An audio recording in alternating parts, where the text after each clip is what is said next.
ಭಾರತೀಯ ಸ್ವಾತಂತ್ರ್ಯ ಹೋರಾಟಗಾರರು ನಮ್ಮ ದೇಶದ ಸ್ವಾತಂತ್ರ್ಯಕ್ಕಾಗಿ ಹೋರಾಡಿದ ವೀರರು. Indian freedom fighters, heroes who fought for our country's freedom. भारतीय स्वतंत्रता सेनानी, हमारे देश की आजादी के लिए लड़ने वाले नायक. ಭಾರತವು ಸುಂದರವಾದ ದೇಶವಾಗಿದೆ, ಆದರೆ ಅದು ಯಾವಾಗಲೂ ಮುಕ್ತವಾಗಿರಲಿಲ್ಲ. ದೂರದಿಂದ ಬಂದ ಬ್ರಿಟಿಷರು ನಮ್ಮ ನಾಡನ್ನು ಬಹಳ ಕಾಲ ಆಳಿದ್ದರು. ಅವರು ನಮ್ಮ ದೇಶವನ್ನು ನಿಯಂತ್ರಿಸಿದರು ಮತ್ತು ಅನೇಕ ಭಾರತೀಯರು ಅತೃಪ್ತರಾಗಿದ್ದರು, ಏಕೆಂದರೆ ಅವರು ಸ್ವತಂತ್ರವಾಗಿ ಬದುಕಲು ಮತ್ತು ತಮ್ಮದೇ ಆದ ನಿರ್ಧಾರಗಳನ್ನು ತೆಗೆದುಕೊಳ್ಳಲು ಬಯಸಿದ್ದರು. ಸ್ವಾತಂತ್ರ್ಯ ಹೋರಾಟಗಾರರು ಎಂದು ಕರೆಯಲ್ಪಡುವ ಕೆಲವು ವೀರಪುರುಷರು ಮತ್ತು ಮಹಿಳೆಯರು ಭಾರತದ ಸ್ವಾತಂತ್ರ್ಯಕ್ಕಾಗಿ ನಿಂತು ಹೋರಾಡಿದರು. ಅವರು ನಮ್ಮ ಇತಿಹಾಸದ ನಾಯಕರು ಮತ್ತು ಇಂದು ನಾವು ಅವರಲ್ಲಿ ಕೆಲವರ ಬಗ್ಗೆ ಕಲಿಯುತ್ತೇವೆ. India is a beautiful country, but it wasn't always free.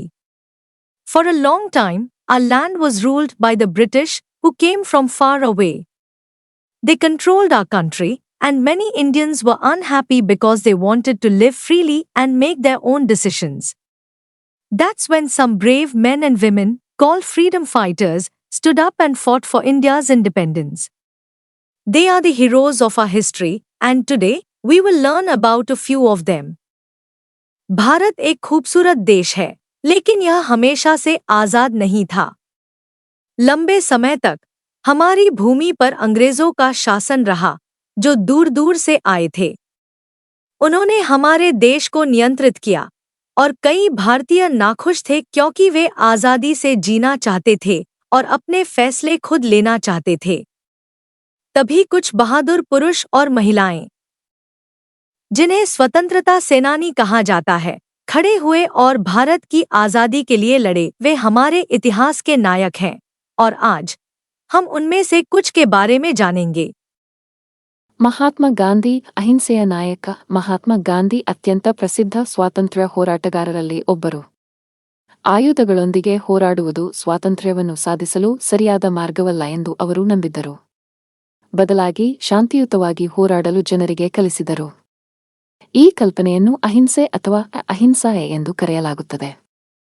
ಅನ್ಯಾಯದ ಬ್ರಿಟಿಷ್ ಕಾನೂನುಗಳ ವಿರುದ್ಧ ಪ್ರತಿಭಟಿಸಲು ಗಾಂಧಿಯವರು ಸಾಲ್ಟ್ ಮಾರ್ಚ್ನಂತಹ ಅನೇಕ ಚಳುವಳಿಗಳನ್ನು ನಡೆಸಿದರು. ಅವರ ಶಾಂತಿಯುತ ಹೋರಾಟದ ಮಾರ್ಗವು ಲಕ್ಷಾಂತರ ಭಾರತೀಯರನ್ನು ಸ್ವಾತಂತ್ರ್ಯ ಚಳವಳಿಯಲ್ಲಿ ಸೇರಲು ಪ್ರೇರೇಪಿಸಿತು. Mahatma Gandhi, the leader of non-violence. Mahatma Gandhi is one of the most famous freedom fighters. He believed that fighting with weapons was not the right way to achieve freedom. Instead, he taught people to fight peacefully. This idea is called non-violence or ahimsa. Gandhi led many movements, like the Salt March, to protest against unfair British laws. His peaceful way of fighting inspired millions of Indians to join the freedom movement. Mahatma Gandhi, अहिंसा के नेता. महात्मा गांधी सबसे प्रसिद्ध स्वतंत्रता सेनानियों में से एक हैं.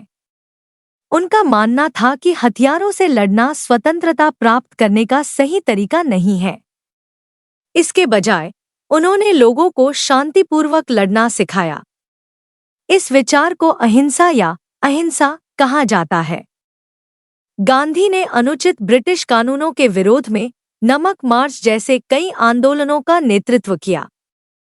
उनके शांतिपूर्ण तरीके से लड़ने से लाखों भारतीयों को स्वतंत्रता आंदोलन में शामिल होने की प्रेरणा मिली. ರಾಣಿ ಲಕ್ಷ್ಮೀಬಾಯಿ, ಧೈರ್ಯಶಾಲಿ ರಾಣಿ, ಝಾನ್ಸಿಯ ರಾಣಿ. ರಾಣಿ ಲಕ್ಷ್ಮೀಬಾಯಿ ಬ್ರಿಟಿಷರ ವಿರುದ್ಧ ಹೋರಾಡಿದ ಮೊದಲ ಮಹಿಳೆಯರಲ್ಲಿ ಒಬ್ಬರು. ಅವಳು ಧೈರ್ಯಶಾಲಿ ಮತ್ತು ತನ್ನ ರಾಜ್ಯವನ್ನು ರಕ್ಷಿಸಲು ಯೋಧರಂತೆ ಹೋರಾಡಿದಳು. ಅವಳು ಸಣ್ಣ ಸೈನ್ಯವನ್ನು ಹೊಂದಿದ್ದರೂ 1857ರಲ್ಲಿ ಮೊದಲ ಸ್ವಾತಂತ್ರ್ಯ ಸಂಗ್ರಾಮದ ಸಮಯದಲ್ಲಿ ಅವಳು ಬ್ರಿಟಿಷ್ ಪಡೆಗಳ ವಿರುದ್ಧ ಸೆಟೆದು ನಿಂತಳು. ಅವಳ ಧೈರ್ಯವು ಅವಳನ್ನು ಎಲ್ಲಾ ಭಾರತೀಯರಿಗೆ ಶಕ್ತಿಯ ಸಂಕೇತವನ್ನಾಗಿ ಮಾಡಿತು. Rani Lakshmibai, the courageous queen. Rani Lakshmibai, the Queen of Jhansi, was one of the first women to fight against the British. She was brave and fought like a warrior to protect her kingdom. Even though she had a small army, she stood up against the British forces during the First War of Independence in 1857. Her courage made her a symbol of strength for all Indians. Rani Lakshmibai, Sahasi Rani, Jhansi की रानी रानी लक्ष्मीबाई अंग्रेजों के खिलाफ लड़ने वाली पहली महिलाओं में से एक थी। वह बहादुर थी और अपने राज्य की रक्षा के लिए एक योद्धा की तरह लड़ी। भले ही उसके पास एक छोटी सेना थी, लेकिन वह 1857 के प्रथम स्वतंत्रता संग्राम के दौरान ब्रिटिश सेना के खिलाफ खड़ी हुई। उनके साहस ने उन्हें सभी भारतीयों के लिए शक्ति का प्रतीक बना दिया। ಭಗತ್ ಸಿಂಗ್ ಯುವ ಕ್ರಾಂತಿಕಾರಿ. ಭಗತ್ ಸಿಂಗ್ ಒಬ್ಬ ಯುವ ಮತ್ತು ನಿರ್ಭೀತ ಸ್ವಾತಂತ್ರ್ಯ ಹೋರಾಟಗಾರ. ಭಾರತವು ಆದಷ್ಟು ಬೇಗ ಬ್ರಿಟಿಷರ ಆಳ್ವಿಕೆಯಿಂದ ಮುಕ್ತವಾಗಬೇಕು ಎಂದು ಅವರು ನಂಬಿದ್ದರು. ಭಗತ್ ಸಿಂಗ್ ಮತ್ತು ಅವನ ಸ್ನೇಹಿತರು ಬ್ರಿಟಿಷ್ ಸರ್ಕಾರದ ವಿರುದ್ಧ ಪ್ರತಿಭಟನೆಗಳನ್ನು ನಡೆಸಿದರು ಮತ್ತು ಬಂಡಾಯವೆದ್ದರು. ಅವರ ಕಾರ್ಯಗಳಿಗಾಗಿ ಅವರನ್ನು ಬಂಧಿಸಲಾಯಿತು, ಆದರೆ ಅವರು ತಮ್ಮ ಕೊನೆಯ ಉಸಿರು ಇರುವವರೆಗೂ ಧೈರ್ಯಶಾಲಿಯಾಗಿದ್ದರು. ಅವರ ತ್ಯಾಗವು ಇತರ ಅನೇಕರನ್ನು ಸ್ವಾತಂತ್ರ್ಯ ಹೋರಾಟದಲ್ಲಿ ಸೇರಲು ಪ್ರೇರೇಪಿಸಿತು. Bhagat Singh, the young revolutionary, Bhagat Singh was a young and fearless freedom fighter. He believed that India should be free from British rule as soon as possible. Bhagat Singh and his friends carried out protests and revolted against the British government. He was arrested for his actions, but he remained brave until his last breath. His sacrifice inspired many others to join the fight for freedom. Bhagat Singh, युवा क्रांतिकारी. भगत सिंह एक युवा और निडर स्वतंत्रता सेनानी थे. उनका मानना था कि भारत को जल्द से जल्द ब्रिटिश शासन से आजाद होना चाहिए. भगत सिंह और उनके दोस्तों ने ब्रिटिश सरकार के खिलाफ विरोध प्रदर्शन और विद्रोह किया. उन्हें उनके कार्यों के लिए गिरफ्तार किया गया था, लेकिन वे अपनी आखिरी सांस तक बहादुर बने रहे.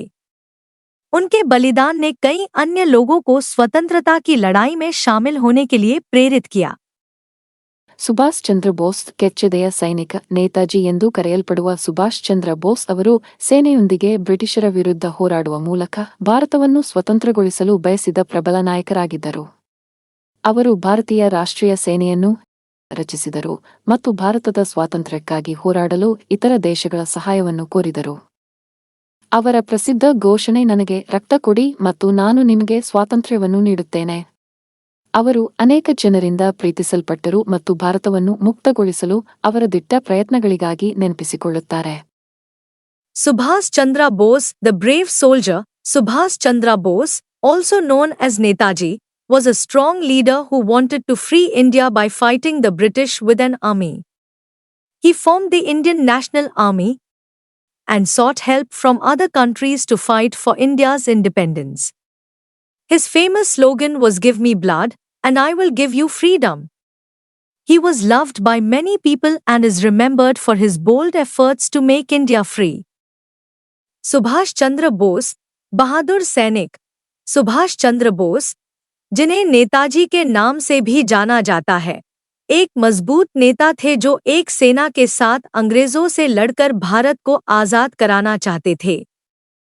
उन्होंने भारतीय राष्ट्रीय सेना का गठन किया और भारत की आजादी के लिए लड़ने के लिए अन्य देशों से मदद मांगी. उनका प्रसिद्ध नारा था, तुम मुझे खून दो और मैं तुम्हें आजादी दूंगा.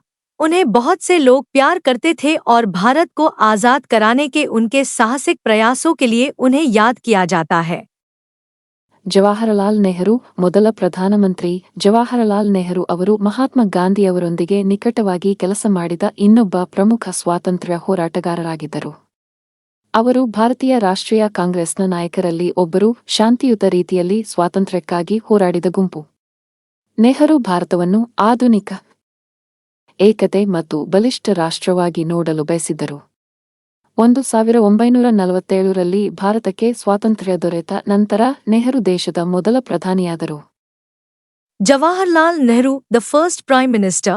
Jawaharlal Nehru was another important freedom fighter who worked closely with Mahatma Gandhi. He was one of the leaders of the Indian National Congress, a group that fought for freedom in a peaceful way. Nehru wanted to see India as a modern, united, and strong nation. After India gained independence in 1947, Nehru became the country's first Prime Minister. Jawaharlal Nehru, प्रथम प्रधानमंत्री. जवाहरलाल नेहरू एक और महत्वपूर्ण स्वतंत्रता सेनानी थे जिन्होंने महात्मा गांधी के साथ मिलकर काम किया। वह भारतीय राष्ट्रीय कांग्रेस के नेताओं में से एक थे, एक ऐसा समूह जिसने शांतिपूर्ण तरीके से स्वतंत्रता के लिए लड़ाई लड़ी। नेहरू भारत को एक आधुनिक, एकजुट और मजबूत राष्ट्र के रूप में देखना चाहते थे। 1947 में भारत को स्वतंत्रता मिलने के बाद नेहरू देश के पहले प्रधानमंत्री बने। ಸರೋಜಿನಿ ನಾಯ್ಡು, ಭಾರತದ ನೈಟಿಂಗೇಲ್ ಸರೋಜಿನಿ ನಾಯ್ಡು ಅವರು ಮಹಿಳಾ ಹಕ್ಕುಗಳಿಗಾಗಿ ಮತ್ತು ಭಾರತದ ಸ್ವಾತಂತ್ರ್ಯಕ್ಕಾಗಿ ಹೋರಾಡಿದ ಕವಿ ಮತ್ತು ಸ್ವಾತಂತ್ರ್ಯ ಹೋರಾಟಗಾರರಾಗಿದ್ದರು. ಸ್ವಾತಂತ್ರ್ಯ ಚಳವಳಿಯ ಸಮಯದಲ್ಲಿ ಅವರು ಕೆಲವೇ ಮಹಿಳಾ ನಾಯಕರಲ್ಲಿ ಒಬ್ಬರು. ತಮ್ಮ ಸುಂದರವಾದ ಕಾವ್ಯಕ್ಕಾಗಿ ಭಾರತದ ನೈಟಿಂಗೇಲ್ ಎಂದು ಕರೆಯಲ್ಪಡುವ ಸರೋಜಿನಿ ನಾಯ್ಡು ಅವರು ತಮ್ಮ ಮಾತುಗಳು ಮತ್ತು ಕಾರ್ಯಗಳಿಂದ ಜನರನ್ನು ಪ್ರೇರೇಪಿಸಿದರು. ಅವರು ಭಾರತೀಯ ರಾಷ್ಟ್ರೀಯ ಕಾಂಗ್ರೆಸ್ನ ಅಧ್ಯಕ್ಷರಾದ ಮೊದಲ ಮಹಿಳೆ. Sarojini Naidu, the Nightingale of India. Sarojini Naidu was a poet and a freedom fighter who fought for the rights of women and for India's freedom. She was one of the few women leaders during the freedom movement. Known as the Nightingale of India for her beautiful poetry, Sarojini Naidu inspired people with her words and actions. She was also the first woman to become the president of the Indian National Congress. Sarojini Naidu, Bharat की कोकिला। सरोजिनी नायडू एक कवयित्री और स्वतंत्रता सेनानी थी, जिन्होंने महिलाओं के अधिकारों और भारत की स्वतंत्रता के लिए लड़ाई लड़ी। वह स्वतंत्रता आंदोलन के दौरान कुछ महिला नेताओं में से एक थी। अपनी खूबसूरत कविताओं के लिए भारत की कोकिला के रूप में जानी जाने वाली सरोजिनी नायडू ने अपने शब्दों और कार्यों से लोगों को प्रेरित किया। वह भारतीय राष्ट्रीय कांग्रेस की अध्यक्ष बनने वाली पहली महिला भी थी। ಸರ್ದಾರ್ ವಲ್ಲಭಭಾಯಿ ಪಟೇಲ್, ಭಾರತದ ಉಕ್ಕಿನ ಮನುಷ್ಯ ಸರ್ದಾರ್ ವಲ್ಲಭಭಾಯಿ ಪಟೇಲ್ ಅವರು ಸ್ವಾತಂತ್ರ್ಯ ಚಳವಳಿಯಲ್ಲಿ ಇನ್ನೊಬ್ಬ ಪ್ರಮುಖ ನಾಯಕರಾಗಿದ್ದರು. ಅವರು ಗಾಂಧಿಯವರೊಂದಿಗೆ ನಿಕಟವಾಗಿ ಕೆಲಸ ಮಾಡಿದರು ಮತ್ತು ಸ್ವತಂತ್ರವಾದ ನಂತರ ಭಾರತವನ್ನು ಒಂದುಗೂಡಿಸುವಲ್ಲಿ ಪ್ರಮುಖ ಪಾತ್ರ ವಹಿಸಿದರು. ದೇಶವನ್ನು ಒಗ್ಗೂಡಿಸುವ ಅವರ ಬಲವಾದ ಇಚ್ಛಾಶಕ್ತಿ ಮತ್ತು ಸಂಕಲ್ಪದಿಂದಾಗಿ ಅವರನ್ನು ಭಾರತದ ಉಕ್ಕಿನ ಮನುಷ್ಯ ಎಂದು ಕರೆಯಲಾಗುತ್ತದೆ. Sardar Vallabhbhai Patel, the Iron Man of India. Sardar Vallabhbhai Patel was another key leader in the freedom movement. He worked closely with Gandhi and played an important role in uniting India after it became independent. He is known as the Iron Man of India because of his strong will and determination to keep the country united. Sardar Vallabhbhai Patel, Bharat के लौह पुरुष। सरदार वल्लभभाई पटेल स्वतंत्रता संग्राम के एक अन्य प्रमुख नेता थे। उन्होंने गांधी जी के साथ मिलकर काम किया और स्वतंत्र होने के बाद भारत को एकजुट करने में महत्वपूर्ण भूमिका निभाई। देश को एकजुट रखने की उनकी दृढ़ इच्छाशक्ति और दृढ़ संकल्प के कारण उन्हें भारत का लौह पुरुष कहा जाता है। ತೀರ್ಮಾನ. ಇಂದು ನಾವು ಅನುಭವಿಸುತ್ತಿರುವ ಸ್ವಾತಂತ್ರ್ಯವು ಈ ಸ್ವಾತಂತ್ರ್ಯ ಹೋರಾಟಗಾರರ ಶ್ರಮ, ಶೌರ್ಯ ಮತ್ತು ತ್ಯಾಗದ ಫಲವಾಗಿದೆ. ಅವರು ತಮ್ಮ ದೇಶವನ್ನು ಪ್ರೀತಿಸಿದರು ಮತ್ತು ನಾವು ಸ್ವತಂತ್ರ ಮತ್ತು ಸ್ವತಂತ್ರ ಭಾರತದಲ್ಲಿ ಬದುಕಲು ಎಲ್ಲವನ್ನೂ ತ್ಯಜಿಸಿದರು. ಅವರನ್ನು ನೆನಪಿಸಿಕೊಳ್ಳುವುದು ಮತ್ತು ಗೌರವಿಸುವುದು ನಮಗೆ ಮುಖ್ಯವಾಗಿದೆ. ಅವರ ಜೀವನದ ಬಗ್ಗೆ ಕಲಿಯುವ ಮೂಲಕ ನಮ್ಮ ಸ್ವಾತಂತ್ರ್ಯದ ಮೌಲ್ಯ ಮತ್ತು ಸರಿಯಾದದ್ದಕ್ಕಾಗಿ ನಿಲ್ಲುವ ಪ್ರಾಮುಖ್ಯತೆಯನ್ನು ನಾವು ಪ್ರಶಂಸಿಸಬಹುದು. Conclusion: the freedom we enjoy today is the result of the hard work, bravery, and sacrifices of these freedom fighters. They loved their country and gave up everything so that we could live in a free and independent India. It's important for us to remember and honor them. By learning about their lives, we can appreciate the value of our freedom and the importance of standing up for what is right. निष्कर्ष: आज हम जिस आजादी का आनंद ले रहे हैं, वह इन स्वतंत्रता सेनानियों की कड़ी मेहनत, बहादुरी और बलिदान का नतीजा है। वे अपने देश से प्यार करते थे और उन्होंने अपना सब कुछ त्याग दिया ताकि हम एक स्वतंत्र भारत में रह सकें। हमारे लिए उन्हें याद रखना और उनका सम्मान करना महत्वपूर्ण है। उनके जीवन के बारे में जानकर हम अपनी आजादी के मूल्य और सही के लिए खड़े होने के महत्व की सराहना कर सकते हैं। ನಮ್ಮ ದೇಶ ಮತ್ತು ಅದನ್ನು ಮುಕ್ತಗೊಳಿಸಿದ ವೀರರ ಬಗ್ಗೆ ನಾವು ಯಾವಾಗಲೂ ಹೆಮ್ಮೆ ಪಡೋಣ. Let us always be proud of our country and the heroes who made it free. आइए हम सदैव अपने देश और इसे स्वतंत्र कराने वाले नायकों पर गर्व करें.